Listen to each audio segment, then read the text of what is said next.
கடவுள் கிட்ட போய் போனோன்னு கேட்காது, வானான்னு சொல்லாது. நீ பாட்டுக்கு அங்க நில்லு, அவனுக்கு தெரியும் என்ன கொடுக்கணும்ன்ற இல்லையா? அதான சொல்றாருங்க. இது உனக்கு மட்டுமாட்டானா இறைவனுக்கும் அதுதான். அவனுக்கும் வேண்டும் வேண்டாதல்ல கிடையாது. அவனுக்கு ஆனவன் ஆவாதவெல்லாம் கிடையாது. திருடம் போய் நின்னுந்தா கூட அவனுக்கு கூட இறைவன் உண்டு. ஏன்னா அவன் மனம் தான் திருடு, ஆன்மா திருடு இல்ல.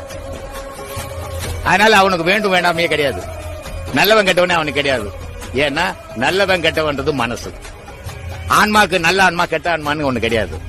அப்போ அந்த படைப்பினுடைய ரகசியம் ஆன்மா இறைவன் படைத்தது. அவனுடைய படைப்புல நல்லது கெட்டதே கிடையாது, எல்லாம் நல்ல பொருள் தான். அதனால அந்த ஆன்மாக்கு என்ன கொடுக்கணும்னு அந்த இறைவனுக்கு தெரியும். உன் பிள்ளைக்கு நீ என்ன செய்யணும்னு உனக்கு தெரியும். ஆனா உன் புள்ள கண்டதை கேட்கலாம், அவ ஆசை.